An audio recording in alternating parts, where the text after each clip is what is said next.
Rasulullah SAW mengatakan, tolonglah orang yang zalim itu dengan mencegah dia dari perbuatan zalim. Oh, Orang yang zalim aja kita tolongin.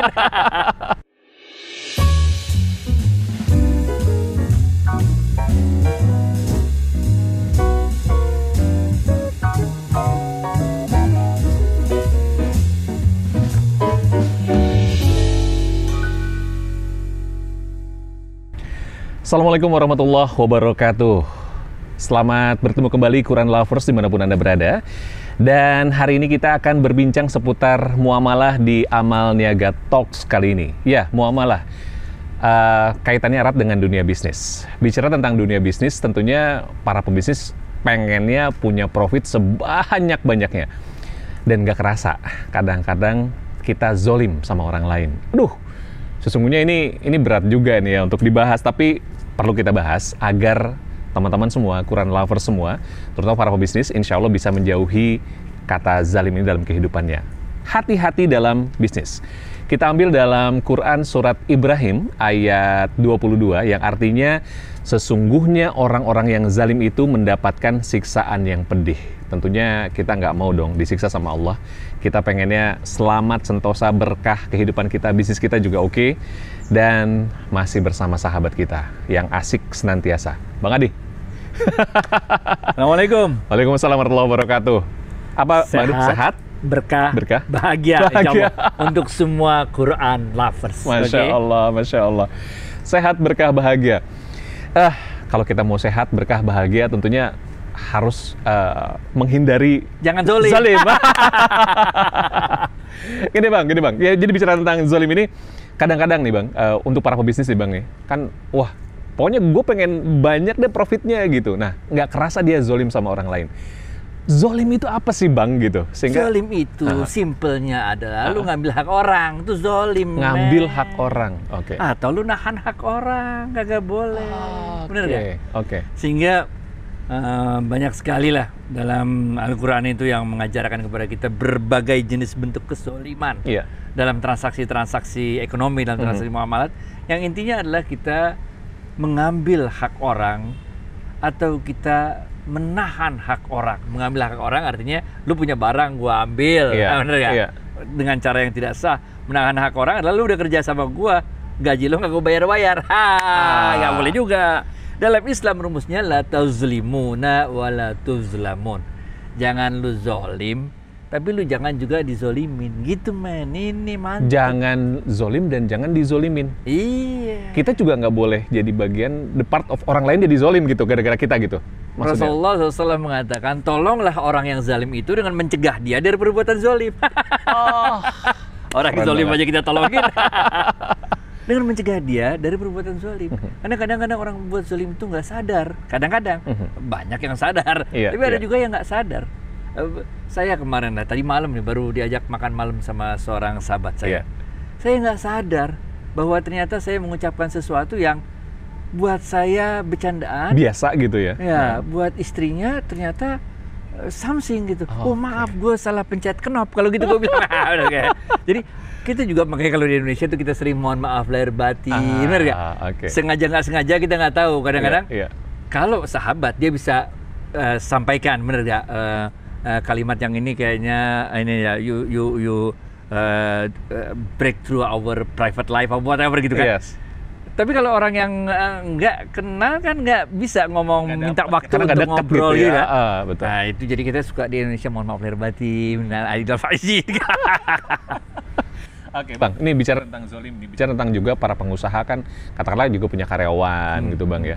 Tanpa terasa memang gini, kata karyawannya, kok bos gue zolim nih? Tapi bosnya mengatakan, gue kan udah bayar lo gitu. Nah, batasan zolim di sini kan beda persepsi nih bang. Gimana caranya menyatukan persepsi antara katakanlah pihak pengusaha dengan pihak karyawannya gitu bang? Itu dalam ilmu fikih ya, dalam ilmu ekonomi itu kan rukun ada 3 tuh. Yang pertama para pihak. Orang yang mempekerjakan, orang yang dipekerjakan, orang penjual, orang pembeli, orang menyewa, orang yang menyewakan, selalu gitu kan rukun pertama.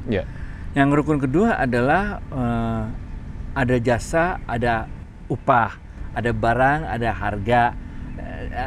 Selalu ada namanya saman wa ma'kut alih, harga dan objek dari transaksi, benar kan? Yang ketiga kesepakatan. Akad ya, kesepakatan. Nah, kesepakatan. Kalau Indonesia kita bilang ijab kabul tuh artinya memformalkan kesepakatan, benar nggak? Nah, dengan adanya terpenuhnya tiga rukun ini sebetulnya kita telah menyepakati apa-apa yang kita anggap antarod minkum, apa-apa yang kita anggap kita rela sama rela kita sepakat. Nah, sehingga kalau itu dilaksanakan nggak ada yang zolim tuh.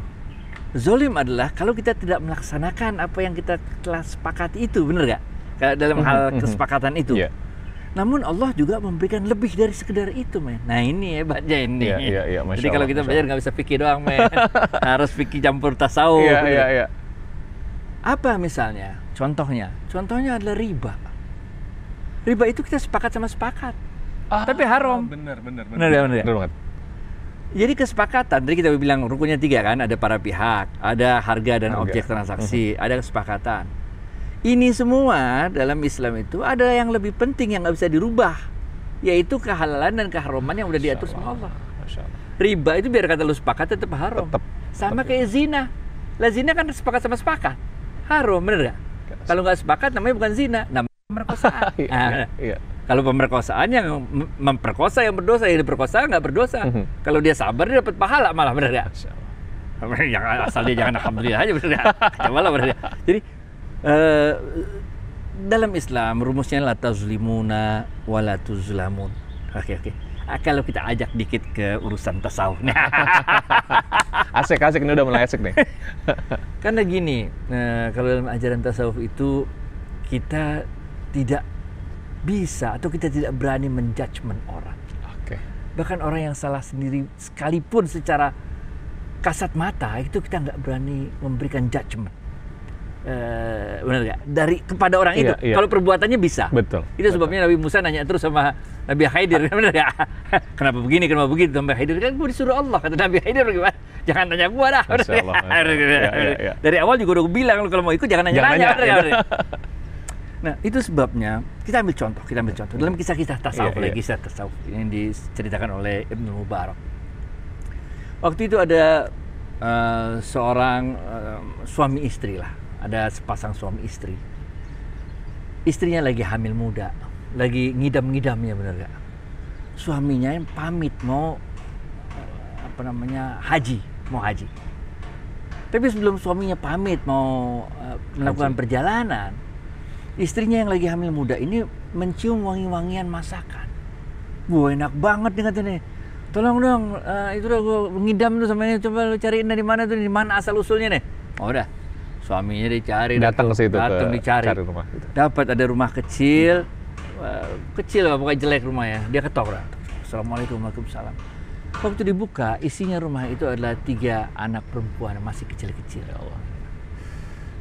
Lalu orang itu mengatakan, anak-anakku ya, ini istriku lagi hamil, katanya lagi ngidam. Boleh gak minta masakannya sedikit, karena ini ngidam masakan kalian nih, katanya. Apa kata anak-anak itu? Anak-anak itu mengatakan, wahai Syekh, katanya, mohon maaf kami tidak bisa memberikan makanan ini padamu. Dikit aja dah, ini ngidam. Lu tahu kalau orang ngidam kan bukan maunya bini, maunya berjabang bayi, bener gak? Terus anak-anak perempuan itu mengatakan makanan ini halal bagi kami, tapi haram bagi kamu. Wah, Syekh ini bingung, bagaimana bisa kok halal bagi haram bagiku, bener gak? Lalu dijelaskanlah bahwa kami ini yatim piatu. Orang tua udah nggak ada dan kami udah berhari-hari nggak ada makanan. Sehingga kami keluar mencari makanan. Akhirnya kami menemukan bangkai keledai. Bangkai? Allahu Akbar. Yang kami masak ini adalah sup bangkai keledai. Bagi kami halal. Karena kami nggak punya makanan lagi. Tapi bagi kamu haram. Dia terbuka hatinya. Uang untuk naik hajinya dikasihin semuanya. Nah, okay. Jadi ini yang sebabnya dalam ilmu tasawuf kita menghindari diri memberikan judgment kepada orang. Karena kita nggak tahu situasi yang dihadapinya, cobaan apa yang lagi ditimpakan Allah padanya, benar nggak? Nah, yang halal bagi kami, haram bagi kalian, benar nggak? Kisah tasawuf berikutnya, kita cerita tasawuf. Asik. Kalau engkau tidak bisa memberikan kebahagiaan pada orang lain, jangan engkau berikan kesedihan. Kalau engkau tidak bisa memberikan pujian pada orang lain, jangan engkau berikan penghinaan. Benar kalau